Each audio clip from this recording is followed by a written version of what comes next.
Hello दोस्तों, welcome to गुरु की class. तो दोस्तों, आज की इस वीडियो में हम सॉल्व करेंगे कक्षा 10 एनसीईआरटी गणित प्रश्नावली 7.2 का छठा क्वेश्चन। पिछली क्लास में हमने 5 नंबर तक क्वेश्चन सॉल्व कर लिया है, जिसका लिंक आपको इस वीडियो के डिस्क्रिप्शन में मिल जाएगा। आप वहां से जाकर देख सकते हैं। तो छठा नंबर क्वेश्चन है, यदि बिंदु 1,2 4,y 6x, 6 और 3,5 इसी क्रम में लेने पर, मतलब इसको A B C D हमको एक ही क्रम में लेना है, ठीक है। एक समांतर चतुर्भुज के शीर्ष हों तो x और y के मान ज्ञात कीजिए। मतलब ये जो A B C D बिंदु होंगे, ये जो है कि एक समांतर चतुर्भुज के शीर्ष हैं, ठीक है। फिर जो इसमें x और y है बिंदु में, हमें इसके मान निकालना है। तो चलिए समांतर चतुर्भुज को हम समझते हैं और फिर इस क्वेश्चन को सॉल्व करते हैं। तो छठा नंबर क्वेश्चन है, यहाँ पे हम एक समांतर चतुर्भुज बना लेते हैं।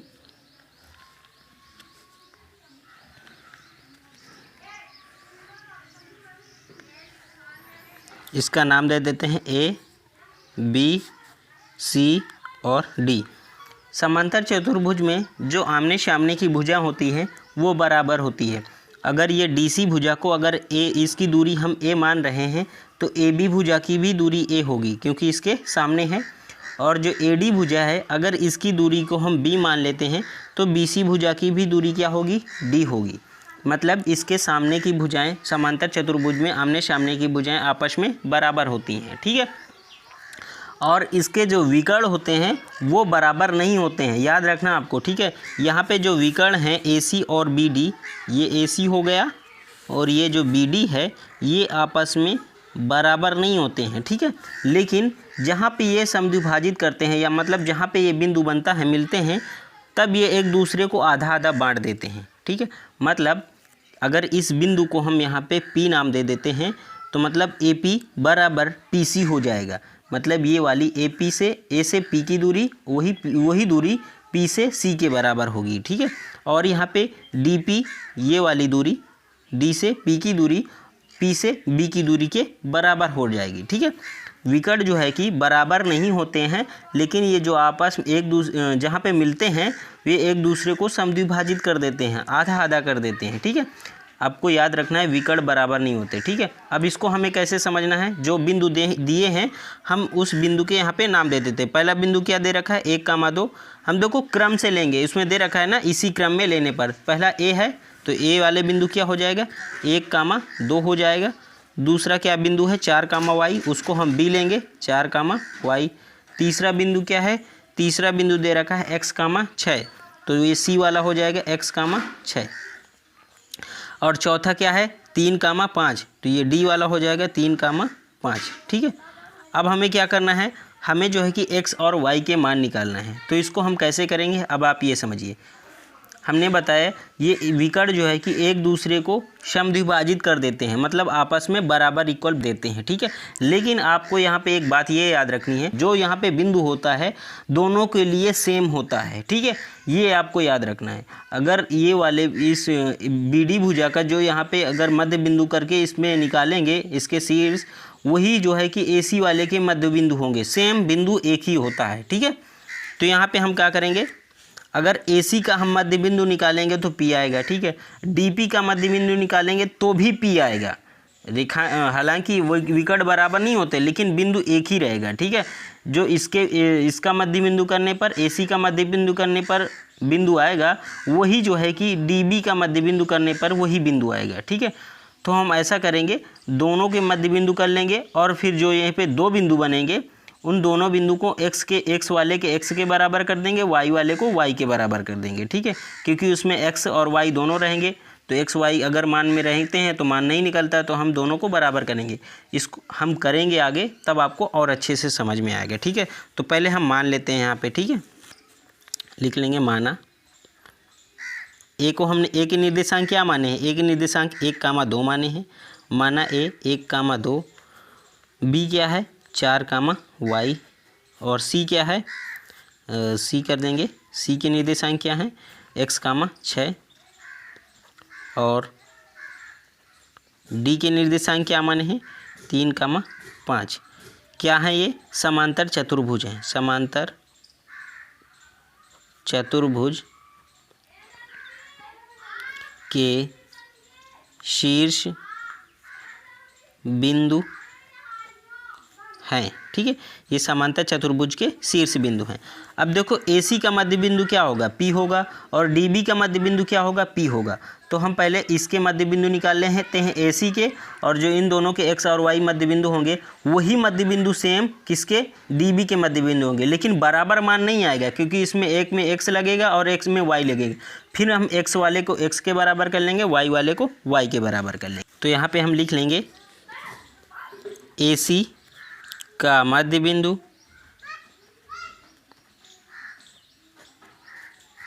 क्या है? P है, इसलिए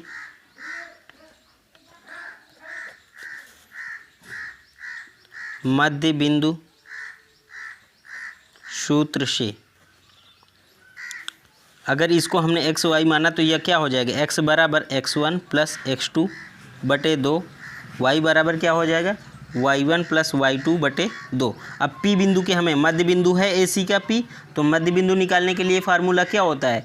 x बराबर x1 प्लस x2 बटे 2, y बराबर y1 प्लस y2 बटे 2। तो यहाँ पे x वाला भी निकल आएगा और y वाला भी मान निकल आएगा। ठीक है, तो x1 x2 क्या हो जाएंगे? ये x1 हो जाएगा, ये y1 हो जाएगा, ये x2 हो जाएगा, ये y2 हो जाएगा, क्योंकि इन्हीं दोनों के मध्य बिंदु हमें निकालना है। तो यहाँ पे हम x1 y1 और x2 y2 का मान यहाँ पे रख देते हैं। तो x बराबर क्या हो जाएगा? x1 1, x2 क्या हो जाएगा? x, तो 1 प्लस x बटे 2, और y वाला देखो y1 क्या है? 2, और y2 क्या है? 6 बटे 2। तो x बराबर 1 प्लस x बटे 2। अब ये आगे तो कर जाएगा नहीं क्योंकि x मान यहाँ पे x रखा है, तो मान आगे हम निकालेंगे नहीं। ठीक है, और ये क्या हो जाएगा? y 2 प्लस 6 क्या हो जाएगा? 8 बटे 2। तो y बराबर क्या आया? 4। अब यहाँ पे देखो बिंदु क्या निकला? बिंदु ये निकला, बिंदु क्या निकला? बिंदु P के निर्देशांक पहले हम x को लिखेंगे। x क्या है? 1 प्लस x बटे 2, और y क्या है? 4। यहाँ पे बिंदु P के निर्देशांक AC के मध्य बिंदु करने पर क्या निकला है? 1 प्लस x बटे 2 कामा 4। अब हम किसके मध्य बिंदु निकालेंगे? DB के मध्य बिंदु निकालेंगे। बिंदु एक ही जगह होगा सेम। ठीक है, जब सेम होगा, लेकिन यहाँ पे अगर x का मान पता होता तो ये मान भी हम निकाल सकते थे। ठीक है, जब x का मान पता होता तो पूरा मान आ जाता, लेकिन यहाँ पे x का मान नहीं दिया है, तो अभी ये x का मान निकालने के लिए जो यहाँ पे बिंदु रखेगा हम x वाले के बराबर कर देंगे 1 प्लस x को। ठीक है, फिर आगे हम देखो क्या करते हैं। आगे करते हैं BD का मध्य बिंदु क्या है? P है। इसमें भी DB का मध्य बिंदु क्या है? P है। इसलिए देखो ये क्वेश्चन कन्फ्यूजन है, लेकिन आपको इसमें समझ में आना चाहिए। ठीक है, मध्य बिंदु सूत्र से क्या हो जाएगा? x बराबर, यहाँ पे भी x ही हम रखेंगे, x बराबर x1 प्लस x2। ये x1 हो जाएगा, ये y1 हो जाएगा, ये x2 हो जाएगा, ये y2 हो जाएगा। तो 3 प्लस 4 बटे 2, y बराबर क्या हो जाएगा? 5 प्लस y बटे 2। तो x बराबर 7 बटे 2 और y बराबर 5 प्लस y बटे 2। इसमें y है तो ये जुड़ेगा नहीं, तो बिंदु क्या निकलेगा? बिंदु P के निर्देशांक 7 बटे 2 कामा 5 प्लस y बटे 2। अब देखो बिंदु P, दोनों में बिंदु P है, एक ही बिंदु पे बनेंगे। जब बिंदु सेम होगा तो हमें x वाले को x के बराबर कर देंगे, y वाले को y के बराबर कर देंगे। ठीक है,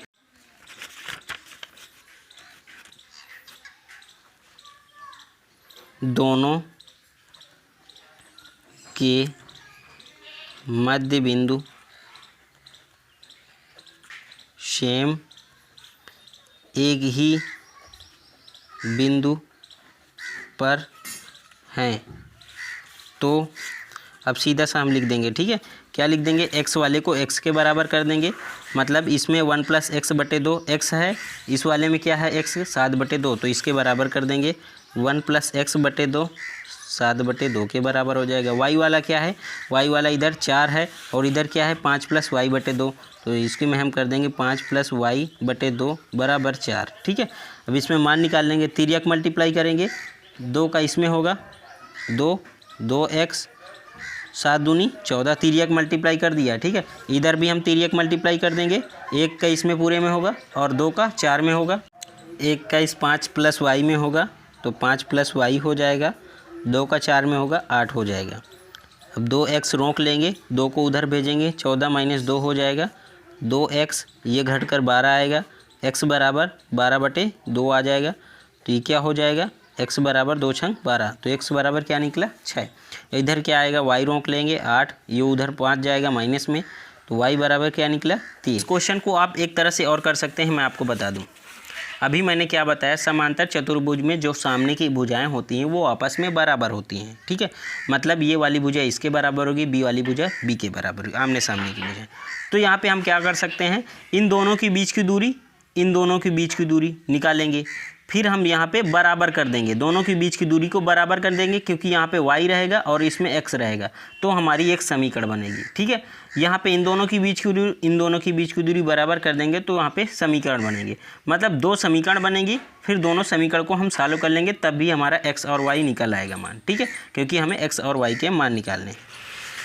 तो अब हम अगला क्वेश्चन 7वां नंबर सॉल्व करते हैं। तो 7वां क्वेश्चन है, बिंदु ए के निर्देशांक ज्ञात कीजिए, जहां ए बी एक वृत्त का व्यास है जिसका केंद्र 2, -3 है तथा बी के निर्देशांक 1, 4 हैं। तो चलिए इसको भी हम समझते हैं और सॉल्व करते हैं। तो 7वां नंबर क्वेश्चन है, एक वृत्त बना लेते हैं।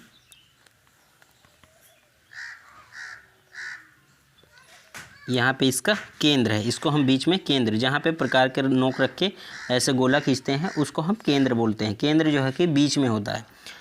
अब यहाँ से यहाँ तक की दूरी को हम क्या बोलते हैं, त्रिज्या बोलते हैं। मतलब केंद्र से परिधि की दूरी को हम क्या बोलते हैं, त्रिज्या बोलते हैं। ये परिधि होती है। ठीक है, अगर इसी केंद्र से यहीं पे इस त्रिज्या के इसी के सामने केंद्र से होकर फिर इसे ऐसे सेम मिला दें इधर इस बार, तो ये टोटल यहाँ से यहाँ तक क्या हो जाएगा, इसको हम व्यास बोलते हैं। मतलब केंद्र से होकर जाए, अगर यहाँ से ऐसे हम खींच देंगे तो ये क्या जीवा हो जाएगी। अगर केंद्र से होकर जाए तभी हम उसको व्यास बोलेंगे, अगर केंद्र से नहीं, अगर उससे तनिक भी साइड से होकर जा रहे उसको हम जीवा बोलते हैं। ठीक है, ये कन्फ्यूजन आप याद रखना। केंद्र से केवल परिधि तक होने पर क्या बोलते हैं, त्रिज्या बोलते हैं। अगर परिधि से परिधि तक बीच में केंद्र से होकर जाए तो उसको हम क्या बोलते हैं, उसको हम बोलते हैं व्यास। ठीक है, अब जो जीवा होती है वो केंद्र से रिलेटेड नहीं होती, केंद्र से नहीं मिलती है। ठीक है, उसको हम जीवा बोलते हैं। अब देखो यहाँ पे बिंदु दे रखा है एक, इस केंद्र वाले बिंदु को हम P मान लेते हैं। ठीक है, P के निर्देशांक केंद्र वाले के क्या दे रखे हैं, केंद्र के निर्देशांक 2, -3 दे रखा है, और एक B बिंदु दे रखा है, इसको हम B कर लेते हैं 1, 4। ठीक है, अब एक बिंदु A है, ए ये वाला है, ए बी जो है कि दे रखा है, ए बी जो है कि व्यास है, ये बिंदु बी है। ठीक है, ए बी जो है कि व्यास है। व्यास हमने बताया केंद्र से होकर परिधि से परिधि में मिल जाए तो क्या होता है, व्यास होता है। ठीक है, और केंद्र से परिधि त्रिज्या होती है। ठीक है, अब हमें क्या निकालना है कि ए बिंदु के निर्देशांक निकालना है। ए बिंदु के निर्देशांक हम कैसे निकालेंगे, ए बी का मध्य बिंदु क्या है, ए बी के मध्य बिंदु केंद्र होगा, क्योंकि केंद्र से परिधि की दूरी को हम क्या बोलते हैं, त्रिज्या। त्रिज्या सभी जगह बराबर होगी, यहाँ पे भी बराबर होगी तो वही त्रिज्या यहाँ पे भी होगी। हर जगह त्रिज्या केंद्र से परिधि बराबर होती है। तो यहाँ पे इस ए पी बराबर पी बी होगा, क्योंकि त्रिज्या बराबर होगी। तो ये मध्य बिंदु है। ठीक है, मध्य बिंदु के निर्देशांक हमें पता है, तो यहाँ पे दूसरा बिंदु जो ए है इसके हमें निर्देशांक निकालने हैं। तो मध्य बिंदु का फार्मूला लगा देंगे, और x बराबर जो हम लिखते हैं, x की जगह यहाँ पे मान 2 रखेंगे, और y बराबर जो मान लिखेंगे उसकी जगह हम -3 रखेंगे। x1 की जगह हम इसको मान लेंगे, इसको हम क्या मान लेते हैं, x और y। तो x1 की जगह x लिख देंगे, और y1 x2 और y2 की जगह हम इसको 1, 4 लिख देंगे। तो यहाँ पर हम लिखते हैं, पहले आप ये लिखिए, जो यहाँ पे त्रिज्याएं होती हैं वो आपस में बराबर होती हैं। तो लिख लेंगे ए बी क्या है, ए वृत्त का व्यास है, ए बी वृत्त का व्यास है। और यहाँ पे क्या है, जिसका केंद्र क्या है, केंद्र P है। तो लिख लेंगे जिसका केंद्र क्या है, P है, जिसका केंद्र P है। और यहाँ पे क्या है ए पी बराबर क्या है पी बी, ए पी बराबर पी बी। ये क्या है त्रिज्याएँ हैं, तो यहाँ पे लिखेंगे वृत्त की त्रिज्याएँ हैं। वृत्त की त्रिज्याएँ आपस में क्या होती हैं बराबर होती हैं, ठीक है, ये त्रिज्याएँ हैं। पी जो है कि ए बी का मध्य बिंदु है, तो लिख लेंगे पी कामा ए बी का मध्य बिंदु है, मध्य बिंदु है। जब मध्य बिंदु है तो यहाँ पे मध्य बिंदु का फार्मूला लगा देंगे। क्या होता है यहाँ पे इसके निर्देशांक हम x कामा y मानते हैं, ठीक है। तो ये क्या हो जाएगा x बराबर x1 प्लस x2 बटे 2, y बराबर क्या हो जाएगा y1 प्लस y2 बटे 2। तो x की जगह हम क्या रखेंगे मध्य बिंदु। देखो यहाँ पे मध्य बिंदु ये दोनों दे रखे हैं, क्योंकि p जो है कि मध्य बिंदु है और p के निर्देशांक हमें पता है क्या है 2 कामा -3। तो x की जगह हम 2 रखेंगे, y की जगह क्या रखेंगे -3। और x1 x2, x1 देखो इसको हम मान लेंगे, y1 इसको मान लेंगे, x2 इसको मान लेंगे, y2 इसको मान लेंगे। तो x1 की जगह हम x रखेंगे, y1 की जगह क्या रखेंगे y रखेंगे, ठीक है। तो x की जगह 2 रख लेंगे, x1 की जगह x रख लेंगे और x2 की जगह 1 रख लेंगे बटे 2। y की जगह क्या रखेंगे -3 और y1 की जगह y रखेंगे प्लस y2 की जगह 4 रखेंगे बटे 2। अब यहाँ पे देखो इसको हम तिर्यक मल्टीप्लाई कर देते हैं, 1 यहाँ पे 2 दूना 4 हो जाएगा, ये x प्लस 1 हो जाएगा, ठीक है। और ये भी इधर भी हम तिर्यक मल्टीप्लाई कर देंगे, 2 3 6 y प्लस 4 हो जाएगा। अब x बराबर मान निकालेंगे तो क्या हो जाएगा, 1 उधर भेज देंगे तो 4 - 3 1 आ जाएगा। और इधर क्या आ जाएगा, इधर हम y रोक लेंगे, इस 4 को इधर भेजेंगे -4 हो जाएगा, क्योंकि 4 इधर माइनस में आ जाएगा। तो x बराबर क्या निकला 3 निकला, 4 से 1 घटाएंगे 3, और इधर क्या निकला माइनस माइनस जुड़ जाएगा ना, तो इधर -10 आ जाएगा। तो y बराबर क्या निकला -10, x बराबर क्या निकला 3। तो a के निर्देशांक हमने निकाल लिया ना मध्य बिंदु का फार्मूला लगाकर। ए बी का मध्य बिंदु क्या है p है, और p के हमें निर्देशांक पता है, हमें किसके निकालने हैं a के।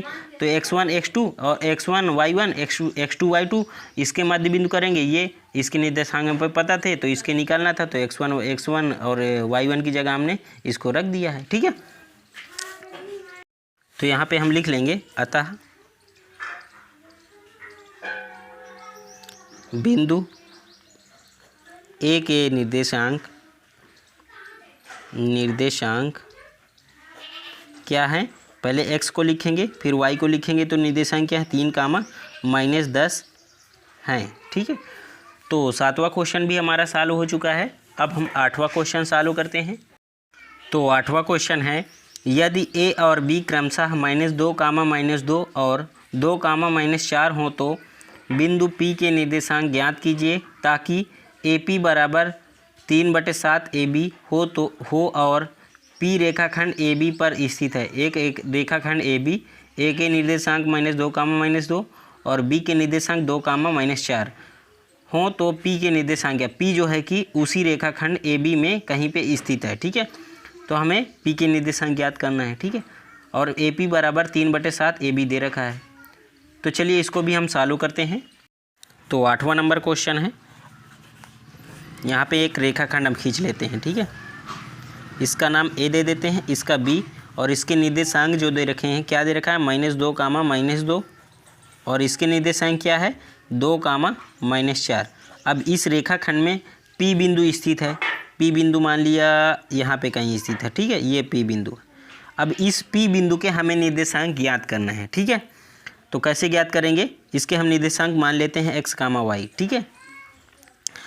तो देखो इसमें कुछ दे रखा है, लिख लिए यहाँ पे लिखते हैं क्या दे रखा है, AP बराबर दे रखा है 3/7 AB दे रखा है, ठीक है। अब यहाँ पे AP और AB का हम अनुपात देखते हैं क्या आता है, AP इस AB को हम इस पार ले आएंगे, इसके बटे में कर लेंगे AP के, तो इधर बटे में आ जाएगा AB बराबर क्या बचा 3/7। मतलब AP बटे AB का अनुपात क्या आया 3/7 आया। अगर AB जो है कि 7 होगी तो AP कितना है 3। AB पूरी लंबाई है, यहाँ से यहाँ तक पूरी लंबाई कितनी है 7 सेंटीमीटर, और यहाँ पे AP A से P तक की लंबाई कितनी है 3। तो हमने आपको पूरी पिछली प्रश्नावली में पूरा बेसिक से क्या बताया था, आपको अनुपात में बांटना बताया था ना। अगर यहाँ से यहाँ तक की अनुपात दूरी कितनी दे रखी 3 और पूरी टोटल दूरी कितनी दे रखी 7, तो इन दोनों के बीच की दूरी कितनी बचेगी 4, क्योंकि यहाँ से यहाँ तक 3 है, फिर आगे की 4 होगी, क्योंकि पूरी कितनी है 7। तो इतनी निकालने के लिए 7 से हम इतना घटा देंगे 3, तो ये वाली कितनी निकलेगी 4 निकलेगी। तो यहाँ पे अनुपात क्या बनेगा, अनुपात बनेगा 3:4। यहाँ पे काट रहा है तो इससे आगे की कितना है 3 भाग है और इसके बाद का कितना भाग है 4, तो यहाँ पे अनुपात क्या बनेगा 3:4। अब यहाँ पे देखो, यहाँ पे हम विभाजन के सूत्र से P बिंदु के निर्देशांक निकाल सकते हैं, क्योंकि ये M1 M2 हो जाएगा, ये X1 Y1 हो जाएगा और ये X2 Y2 हो जाएगा। X बराबर Y बराबर हम पूरा मान निकाल लेंगे। इसी बिंदु के हमें निर्देशांक निकालना। विभाजन सूत्र से हम क्या कर सकते हैं, क्या करते हैं, विभाजन सूत्र से हम यही या तो उसके निर्देशांक निकालते हैं विभाजन बिंदु के, या तो हम अनुपात निकाल लेते हैं। ठीक है, तो यहाँ पे हम लिख लेंगे विभाजन सूत्र से x बराबर हो जाएगा M1 X2 plus M2 X1 बटे M1 प्लस M2। फार्मूला याद रखना, ठीक है। y बराबर M1 Y2 plus M2 Y1 बटे M1 प्लस M2, ठीक है। x बराबर M1 क्या है, M1 3 है, क्योंकि 3:4 है, तो M1 M2 है तो 3। x2 क्या है, x2 यहाँ पे है, M2 क्या है 4, x1 क्या है, x1 जो है कि -2 है, -2 कर लेंगे। M1 प्लस M2 मतलब 3 + 4, 3 + 4। x बराबर 3 दूनी 6 और 4 दूनी 8, ये माइनस का हो जाएगा क्योंकि माइनस लगा है, बटे 4 3 7। और इधर क्या आएगा, इधर देख लो, M1 क्या है 3 और Y2 क्या है, Y2 यहाँ पे -4 और M2 क्या है, M2 4 है और Y1 क्या है, Y1 -2 है, बटे M1 प्लस M2 3 + 4। तो y बराबर 4 3 12 और 4 दूनी 8 माइनस का बटे 7 हो जाएगा। तो इधर x बराबर 6 से कितना घटाएंगे 8, क्या बचेगा -2 बटे 7। और y बराबर इधर क्या आएगा, ये आ जाएगा -20, माइनस से जुड़ जाएगा -20 बटे 7। तो x और y के निर्देशांक क्या निकले हैं, -2 बटे 7 और इधर क्या है -20 बटे 7। तो लिख लेंगे अतः बिंदु P के निर्देशांक, बिंदु P के निर्देशांक क्या निकले -2 बटे 7 और क्या है -20 बटे 7, ठीक है। 2 निर्देशांक निकल आए, ये 7 है, ठीक है। तो अब हम अगला क्वेश्चन 9वां क्वेश्चन चालू करते हैं। तो 9वां क्वेश्चन है, बिंदुओं A -2, और B 2, 8 को जोड़ने वाले रेखाखंड AB को 4 बराबर भागों में विभाजित करने वाले बिंदुओं के निर्देशांक ज्ञात कीजिए। अब एक रेखाखंड है AB, उसको हमें 4 बराबर भागों में विभाजित करना है, ठीक है। तो विभाजित करना हमने बेसिक में भी आपको समझाया। तो अनुपात क्या बनता है, तो आप इसको अनुपात से भी सॉल्व कर सकते हैं और मध्य बिंदु के फार्मूले से भी सॉल्व कर सकते हैं, ठीक है। तो चलिए इसको भी हम समझते हैं और सॉल्व करते हैं। तो 9वां क्वेश्चन है, हम एक रेखाखंड बना लेते हैं AB। ये एक रेखाखंड हो गया AB। अब इसको हमें 4 बराबर भागों में विभाजित करना है। इसके हमें 4 भाग करना है और चारों भाग आपस में बराबर होने चाहिए, ठीक है। और फिर उन भागों के हमें निर्देशांक निकालना है। जैसे हम एक भाग यहाँ तक ले लेते हैं और दूसरा भाग यहाँ से यहाँ तक ले लेते हैं और तीसरा भाग जो है कि यहाँ से यहाँ तक ले लेते हैं। अब इन भागों के हम नाम दे देते हैं, इसको P कर लेते हैं, इसको Q कर लेते हैं और इसको R कर लेते हैं। मतलब AP बराबर PQ होगा और PQ बराबर मतलब सभी के बराबर QR होगा और फिर RB बराबर होगा, मतलब सभी के बराबर होंगे आपस में, ठीक है। तो A के निर्देशांक दे रखे हैं क्या, -2, 2 दे रखा है और B के निर्देशांक दे रखे हैं 2, 8। हमें PQ R के निर्देशांक निकालना है। तो इसके हम x मान लेते हैं और इस y और इसके x1 y1 और इसके x2 y2 मान लेते हैं। हमें इनके निर्देशांक निकालने हैं। अब इसको हम 2 तरीके से सॉल्व कर सकते हैं, ठीक, कैसे। अब आप ये समझिए, हमने आपको पिछले में बेसिक में बताया, बेसिक में ये बताया यहाँ से यहाँ तक कितना भाग है, 1 भाग है। टोटल कितने भाग हैं, 4 भाग हैं। यहाँ से यहाँ तक कितना है, 1 भाग है। तो इस बिंदु पर इसका अनुपात क्या बनेगा, इसका अनुपात बनेगा 1:3, क्योंकि इसके आगे 1 भाग है, इसके बाद में 3 भाग हैं, तो यहाँ पे अनुपात क्या बनेगा, 1:3 बनेगा। अब यहाँ पे अनुपात क्या बनेगा, यह 2:2 बनेगा, फिर वो कटकर 1:1 ही आएगा। यहाँ पे बराबर, क्यों, इसके आगे 2 भाग हैं और इसके आगे 2 भाग हैं। अनुपात को हम बटे में लिख सकते हैं, तो कट जाएगा 2 एकम 2, ये क्या आ जाएगा, 1:1 आ जाएगा।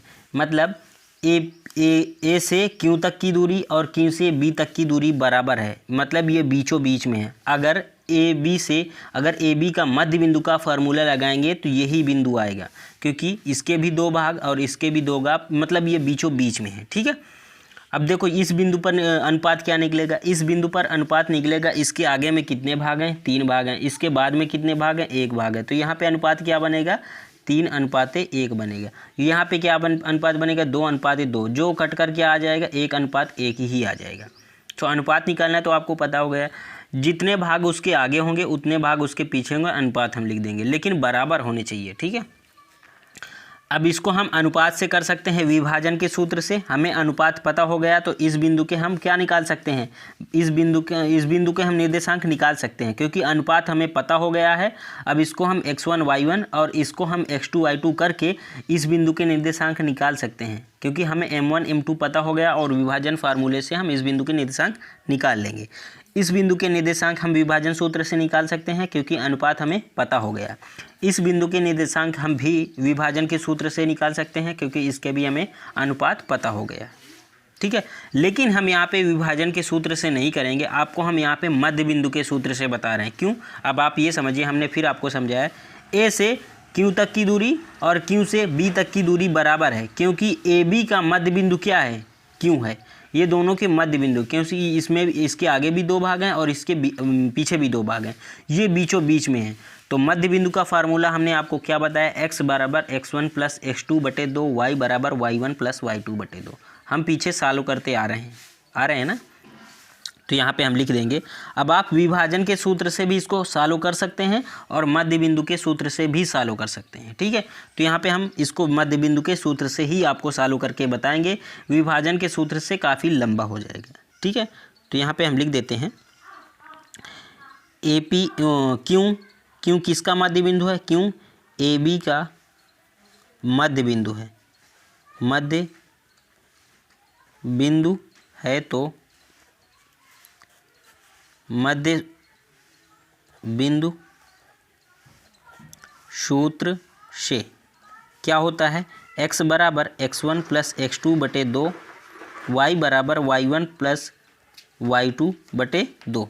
इस क्यू के निर्देशांक क्या हैं, x1 y1 है, तो यहाँ पे हम x की जगह और y की जगह x1 y1 लेंगे, क्योंकि यहाँ पे मध्य बिंदु और इसके निर्देशांक हम क्या माने हैं, x1 y1 माने हैं। ठीक है, तो यहाँ पे x1, अब x1 x2 क्या हो जाएगा, ये हमारा इसके बिंदु ए बी के मध्य बिंदु निकाल रहे हैं ना, तो ये x1 y1 हो जाएगा और ये x2 y2 हो जाएगा। x1 क्या है -2 और x2 क्या है 2/2, y बराबर y1 2 और y2 8/2, तो x1 बराबर 0 आ जाएगा। ठीक है, y बराबर क्या आएगा, 2 + 8 10/2 5 आ जाएगा। अतः क्यों बिंदु के निर्देशांक क्या निकले, क्यों के निर्देशांक 0,5। ठीक है, अब जब बिंदु क्यों के हमें निर्देशांक पता हो गए हैं 0,5, इसको हम लिख देते हैं यहीं पे 0,5। अब क्यों बिंदु के निर्देशांक पता हो गए 0,5। अब इसका मध्य बिंदु ए और क्यू का मध्य बिंदु क्या है, ए और क्यू का मध्य बिंदु पी है, क्योंकि इसके आगे भी 1 भाग है और इसके पीछे भी आगे भाग है, दोनों बराबर हैं, तो मध्य बिंदु क्या हुआ, पी। ए क्यू का मध्य बिंदु क्या हुआ, पी हुआ। तो यहाँ पे भी हम मध्य बिंदु का फार्मूला लगा देंगे और फिर हम इसी तरह किसमें करेंगे, क्यू और बी का मध्य बिंदु क्या है, आर, इसमें भी हम मध्य बिंदु का फार्मूला लगा देंगे। ठीक है, तो इसको दोनों को हम ऐसे ही चालू कर देंगे, लिख देंगे ए क्यू का मध्य बिंदु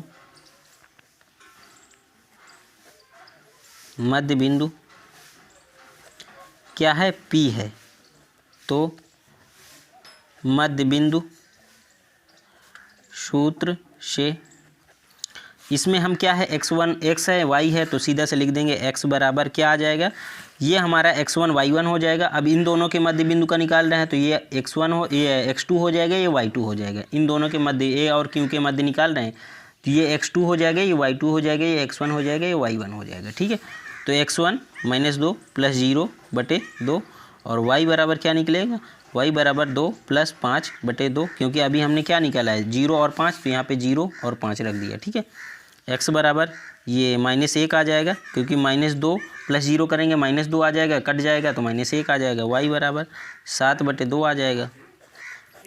तो P बिंदु के निर्देशांक क्या निकले, तो लिख लेंगे अतः नहीं लिखते हैं, यहाँ पे लिख देते हैं P के निर्देशांक। ठीक है, P के निर्देशांक क्या निकले, पहले हम x को रखेंगे फिर y को रखेंगे। ठीक है, अब हमें क्या निकालना है, अब हमें निकालना है r के निर्देशांक। r के निर्देशांक हम किसके किसके बीच में रखेंगे, किसका मध्य बिंदु है, Q और B का मध्य बिंदु है, तो लिख लेंगे QB का मध्य बिंदु r है, तो मध्य बिंदु सूत्र से, मध्य बिंदु सूत्र से क्या हो जाएगा, ये हमारा x2 है, y2 निर्देशांक हमने माना है, तो लिख लेंगे x2 बराबर क्या हो जाएगा, x2 बराबर x1 + x2।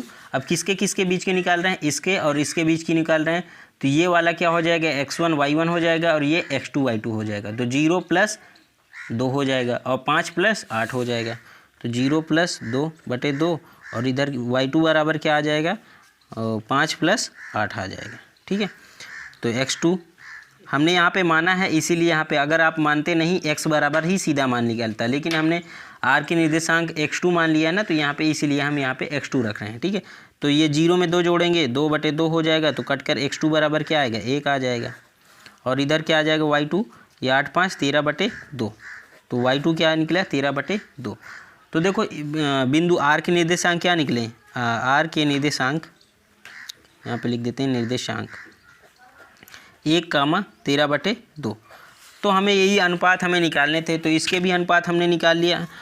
P के निर्देशांक क्या निकले हैं, P के निर्देशांक निकला है -1, 7/2 और यहाँ पे R का निर्देशांक क्या निकला है 1, 13/2। ठीक है, तो सभी के निर्देशांक हमने निकाल लिया है। ठीक है, तो 9वां क्वेश्चन भी हमारा सॉल्व हो चुका है। अब हम 10वां क्वेश्चन सॉल्व करते हैं।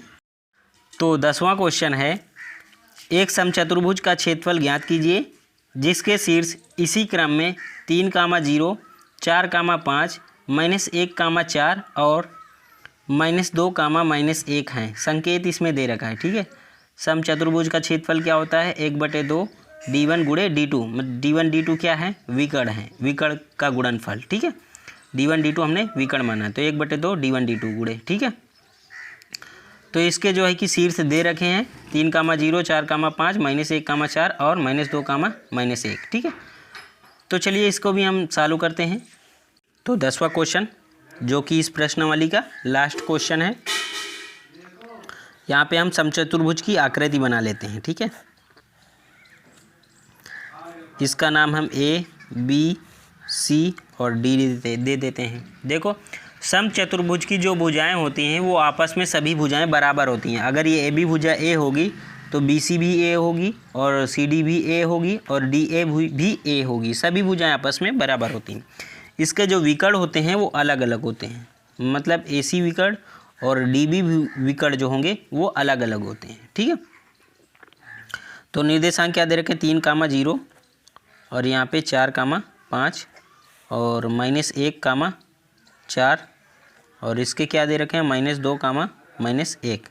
ठीक है, अब हमें समचतुर्भुज का क्षेत्रफल निकालना है। तो समचतुर्भुज का क्षेत्रफल क्या होता है 1/2 d1 d2, d1 d2 क्या है इसके विकर्ण है, मतलब AC और BD ये इसके विकर्ण है, इसको हम d1 d2 भी कह सकते हैं। ठीक है, कोई दिक्कत नहीं। अगर हम d1 AC और BD की दूरी निकाल लें तो सीधा सा हम फार्मूला लगा देंगे 1/2 AC × BD। ठीक है, तो हम इन दोनों के बीच की दूरी निकालेंगे पहले, तो लिख सकते हैं माना, पूरा मान लेंगे। A बिंदु के निर्देशांक क्या माना है 3, 0। A तो हमने माना है तो निर्देशांक 3, 0 होगा क्योंकि हमें सिर से ही सीधा ही करना। B क्या है 4, 5 और सी क्या हो जाएगा -1, 4। डी क्या हो जाएगा -2, -1। चतुर्भुज, समचतुर्भुज, ठीक है, समचतुर्भुज के शीर्ष बिंदु हैं तो विकर्ण AC के बीच की दूरी का फार्मूला हमने क्या पढ़ा है, AC √x1 - x2 का whole square plus y1 - y2 का होल स्क्वायर।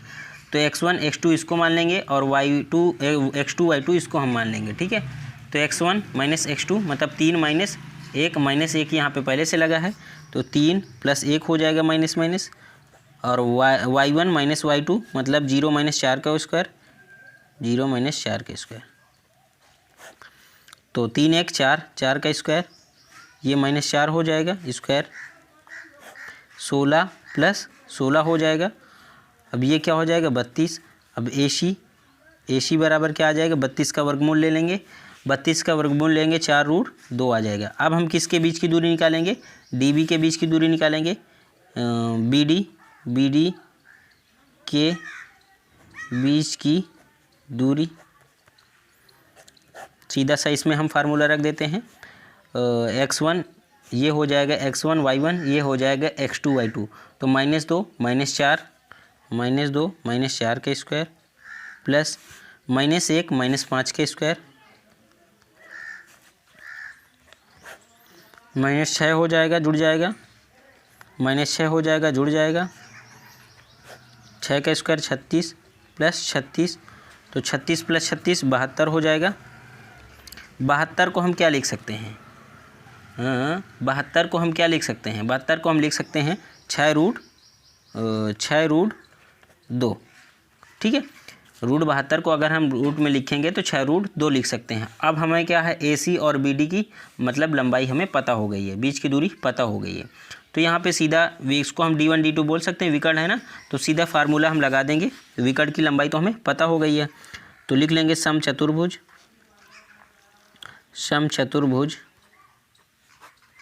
का क्षेत्रफल क्या होता है, 1/2 विकर्ण का गुणनफल। 1/2 विकर्ण क्या निकला है 4√2 और क्या निकला है 6√2। अब यहाँ पे जो कटेगा उसको हम काट देंगे। तो देखो ये 2 से ये 4 कट जाएगा, 2 आ जाएगा। अब जो रूट से बाहर है हम उसको रूट के बाहर वाले से ही गुणा करेंगे। यहाँ 1 है, 1 का पूरे में गुणा करेंगे तो सेम यही रहेगा। 2 तो नीचे वाला कट चुका है, 2 का 6 में करेंगे क्या आ जाएगा, 6 दूनी 12 आ जाएगा। √2 का √2 में करेंगे क्या आ जाएगा, √4 आ जाएगा, 4 का वर्गमूल ले लेंगे 2 आ जाएगा। तो 6 12 दूनी 24। तो क्षेत्रफल क्या आया 24 आ गया, ठीक है। हमें क्षेत्रफल ही निकालना था। तो 10वां क्वेश्चन भी हमारा सॉल्व हो चुका है। तो अब हम अगली वीडियो में अगली प्रश्नावली चालू करेंगे। वीडियो अच्छी लगी हो तो वीडियो को लाइक कर देना, और चैनल को नहीं सब्सक्राइब किया है तो चैनल को सब्सक्राइब कर देना। अगर आपको कोई डाउट रहता है तो आप कमेंट करके ज़रूर बताइएगा। Thank you.